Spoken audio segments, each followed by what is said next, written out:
नमस्कार। आज हम बात करेंगे एक ऐसे राज्य की जिसका नाम सुनते ही कुछ गिनी चुनी तस्वीरें ही दिमाग में आती हैं, लेकिन वो तस्वीरें अधूरी हैं।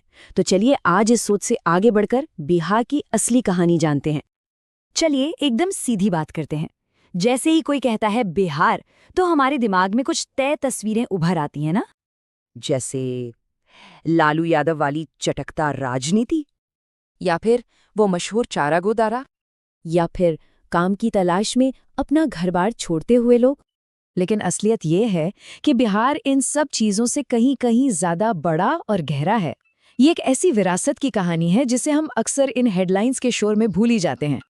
तो चलिए कहानी को शुरू करते हैं और चलते हैं उस दौर में जब बिहार, या यूं कहें कि मगध, सिर्फ एक राज्य नहीं था, वो भारत की तकदीर लिखने वाला पावर सेंटर था। जो बिहार आज हमें दिखता है वही प्राचीन मगध था। जरा सोचिए, 6ठी शताब्दी ईसा पूर्व तक ये पूरे भारत का सबसे पावरफुल राज्य बन चुका था। कोई छोटा मोटा राज्य नहीं, बल्कि एक महाशक्ति जिसने इस देश को अपना पहला साम्राज्य बनाने का सपना दिखाया। और ये सपना सिर्फ सपना नहीं रहा। इसी धरती से शिशुनाग, नंद और फिर मौर्य, एक के बाद एक महान साम्राज्यों की नींव रखी गईं। ये वो डायनेस्टीज थीं जिन्होंने पहली बार बिखरे हुए भारत को एक झंडे के नीचे लाकर खड़ा कर दिया। और फिर इसी कड़ी में आए सम्राट अशोक। सोचिए, एक ऐसा राजा जिसने जंग जीतकर नहीं बल्कि शांति और अहिंसा का मैसेज देकर दुनिया पर राज किया, बौद्ध धर्म को दुनिया के कोने कोने तक पहुंचाया। और सबसे बड़ी बात, बिहार की इसी धरती ने हमें वो अशोक चक्र दिया जो आज हमारे तिरंगे की शान है। लेकिन बिहार की कहानी सिर्फ सम्राटों की नहीं है, ये ज्ञान की भी राजधानी था। एक ऐसा सेंटर जहां पूरी दुनिया से लोग सीखने के लिए आते थे।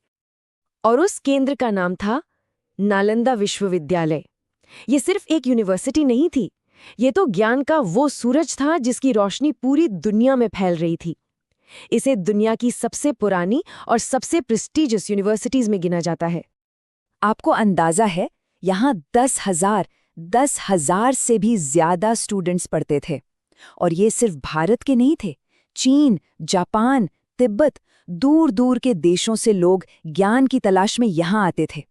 मतलब ये उस जमाने का ग्लोबल एजुकेशन हब था। लेकिन फिर 12वीं सदी में बख्तियार खिलजी ने इस ज्ञान के मंदिर पर हमला किया और इसे तबाह कर दिया। कहा जाता है कि इसकी लाइब्रेरी इतनी बड़ी थी कि उसमें रखी लाखों किताबें महीनों तक जलती रहीं। आप सोच सकते हैं कितना ज्ञान, कितना इतिहास उस आग में हमेशा हमेशा के लिए खत्म हो गया। तो हमने बात की शासन की, ज्ञान की, लेकिन बिहार की धरती का एक और पहलू है। ये भारत की आध्यात्मिक आत्मा भी है। एक ऐसी जगह जहां दुनिया के कई बड़े धर्मों की जड़ें बहुत गहरी हैं। यहीं गया में भगवान बुद्ध को ज्ञान की प्राप्ति हुई। यहीं पावापुरी में भगवान महावीर ने निर्वाण प्राप्त किया। पटना साहिब सिखों के 10वें गुरु गोबिंद सिंह जी की जन्मस्थली है। और यहाँ की संस्कृति की तो बात ही क्या है। मधुबनी पेंटिंग की कला हो या छठ पूजा की आस्था, आज ये सब दुनिया भर में बिहार की पहचान बन चुकी हैं। तो ये तो था बिहार का वो गौरवशाली अतीत। लेकिन फिर सदियों के आक्रमण और उसके बाद की अनदेखी ने इस पूरी तस्वीर को बदल कर रख दिया। और आज की जो हकीकत है वो इस शानदार विरासत से एकदम अलग दिखती है। सोचिए, एक तरफ है अशोक का साम्राज्य, नालंदा का ज्ञान और आध्यात्म का संगम, और दूसरी तरफ आज का बिहार, जो बेरोजगारी, पलायन और भ्रष्टाचार जैसी बड़ी चुनौतियों से लड़ रहा है। ये कितना गहरा और दुखद कॉन्ट्रास्ट है ना? लेकिन इस मुश्किल हकीकत के बीच एक उम्मीद भी है। और वो उम्मीद है बिहार का युवा, जो अपनी मेहनत के दम पर आज हर जगह अपना नाम बना रहा है। अगर बिहार अपने संसाधनों का सही से इस्तेमाल कर पाए तो इसमें कोई शक नहीं कि ये राज्य एक बार फिर से भारत का ज्ञान और संस्कृति का सेंटर बन सकता है। तो सवाल आखिर में यही बचता है कि जिस धरती ने कभी पूरी दुनिया को रास्ता दिखाया, क्या वो फिर से अपना वो सुनहरा दौर वापस ला पाएगी? ये एक ऐसा सवाल है जिसका जवाब आने वाला वक्त और बिहार का भविष्य ही देगा।